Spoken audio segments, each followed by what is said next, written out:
हम कार्यकर्ता सम्मेलन आपके बीच सिर्फ ये कार्यकर्ता की भीड़ है, क्योंकि हम चाहते हैं किसी भी संगठन की कामयाबी के पीछे उसका सबसे बड़ा जो है वो कार्यकर्ता होता है। एमआईएम ने, आपने देखा पिछले दिनों जनाब अख्तर उल ईमान साहब हमारे रियासती सदर ने महागठबंधन के सामने प्रस्ताव रखा, क्योंकि हमारा और महागठबंधन का एक ही लक्ष्य है कि बीजेपी को हराना है।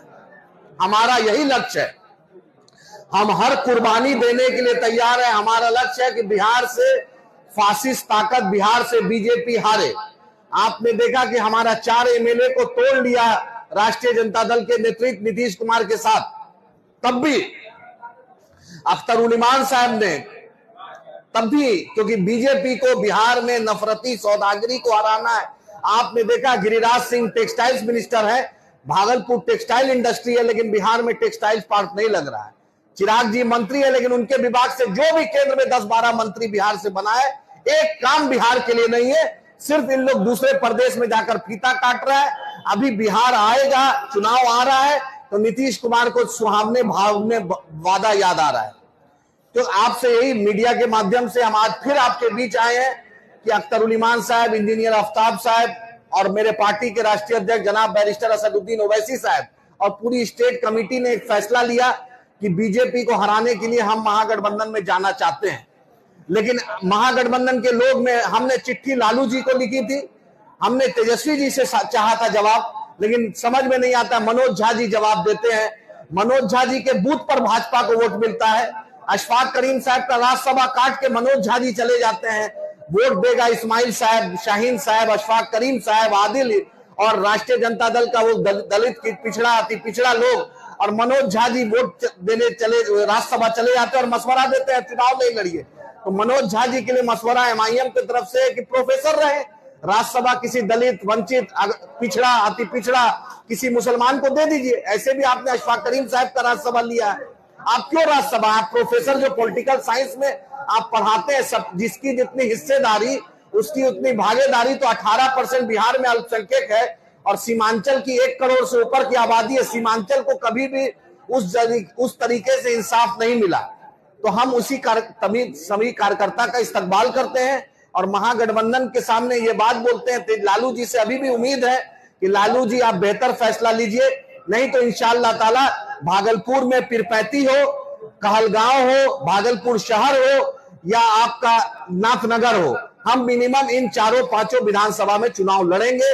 हम मुंगेर में भी चुनाव लड़ेंगे, हम नालंदा में भी लड़ेंगे, हम नवादा में भी चुनाव लड़ेंगे। एमआईएम 75 से 100 सीट की तैयारी कर रही है। हम थर्ड फ्रंट नहीं तो बनाएंगे और हम अख्तर उल ईमान साहब, बैरिस्टर असदुद्दीन ओवैसी साहब, अकबर साहब की सरपरस्ती में, इंजीनियर आफ्ताब साहब की मेहनत और काविशों के साथ मजलिस इत्तेहाद मुस्लिमीन बिहार का चुनाव लड़ेगी। और थर्ड फ्रंट में जिसको भी बीजेपी को हराना है, जिसका मकसद बीजेपी को हराना है, एमआईएम उसके साथ गठबंधन करने के लिए तैयार है। हमारा एक ही मकसद है, बीजेपी हराइए। और हमने पूरी मिल्ली तंजीम, बिहार की जितनी भी मिल्ली तंजीम है, बिहार का जितना सेकुलर वोटर, हिंदू, मुसलमान, दलित, पिछड़ा, सबके सामने एक ही संदेश हम दे रहे हैं कि हमारा मकसद बीजेपी को हराना है। मैं आपके बीच अभी कुछ दिन बाद ये जो एसआईआर हो जाएगा, एसआईआर के मुद्दे पर बैरिस्टर साहब, अख्तर उल ईमान साहब इलेक्शन कमिश्नर से भी मिले। एसआईआर के बाद हम बिहार में यात्रा निकालेंगे, जिसमें बैरिस्टर असदुद्दीन ओवैसी साहब, अकबर ओवैसी साहब आएंगे और बिहार के अख्तर उल ईमान साहब, इंजीनियर आफ्ताब साहब की सरपरस्ती में हम पूरे बिहार का दौरा करेंगे।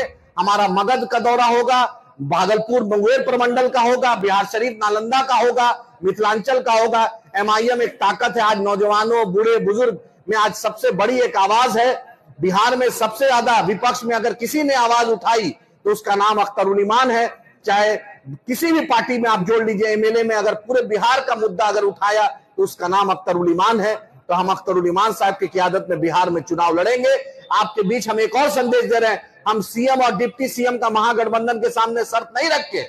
हमने इंसाफ मांगा कि 18% की आबादी है, हमें सीमांचल की आबादी, हमारी आबादी के हिसाब से महागठबंधन हमें ले। हम फिर से ये बात बोलते हैं कि महागठबंधन अपने अहंकार, अपने गुरूर में जो लोग जो चाहते हैं कि तेजस्वी जी को गलत समझा रहे हैं, वो समझाएं कि एमआईएम आज ताकत है। सिर्फ हम कार्यकर्ता को बुलाएं तो ये हॉल में जगह नहीं है। अगर हम पूरी हर जिला में जाकर पता कर लीजिए, एमआईएम ऐसा कोई ब्लॉक नहीं है, कोई पंचायत नहीं है जहां पर बैरिस्टर असदुद्दीन ओवैसी साहब, अकबर साहब, अख्तरुल इमान साहब, आफ्ताब साहब का झंडा उठाने वाला नहीं है। बिहार का मजलिस का एक एक कार्यकर्ता कुर्बानी के लिए तैयार है। उसको इंसाफ चाहिए, उसको हिस्सेदारी चाहिए, इसके लिए हम लड़ाई लड़ेंगे। और बीजेपी हमारे खिलाफ थी और हम उसके खिलाफ हैं। क़यामत के सुबह तक बीजेपी के खिलाफ हम इंशाअल्लाह रहेंगे, हम रहेंगे रहेंगे रहेंगे। हमारा एजेंडा है कि ये पार्टी सीमांत से चली थी, आज मिथिलांचल, भागलपुर, बिहार का हर जिले में चले गए हैं। हमारा मुख्य एजेंडा है बीजेपी हराओ, बिहार को उसके साथ इंसाफ दो। ये नफरत की सौदागरी बिहार में नहीं चलेगी। बीजेपी सिर्फ नफरत कर रही है। नरेंद्र मोदी का जो गुब्बारा है वो गुब्बारा फूट गया है। और बैरिस्टर असदुद्दीन ओवैसी साहब ने जो पाकिस्तान के खिलाफ जो मर्द मुजाहिद जैसा बात किया, बीजेपी के पास संबित पात्रा, बीजेपी के पास शहजाद पूनावाला, साजिया इल्मी, प्रदीप भंडारी, सुधांशु त्रिवेदी को भेजने की सकत नहीं थी।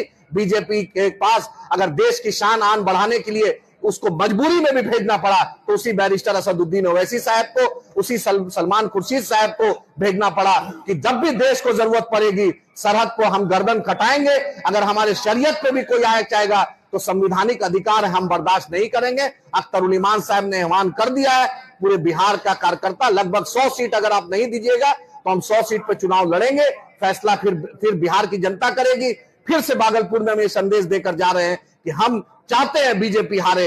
आप यह अहंकार तोड़िए और मजलिस इत्तेहादुल मुस्लिमीन को भी महागठबंधन में शामिल कीजिए। जब आप पशुपति पारस जी को ले सकते हैं जो 10 साल से पूरे भाजपा को पूरे बिहार में फैलाया, और आप एमआईएम को लेने में क्यों दिरेज है? क्योंकि आपको क्या लगता है कि मुसलमानों से आप सीट देने में, हिस्सेदारी देने में आखिर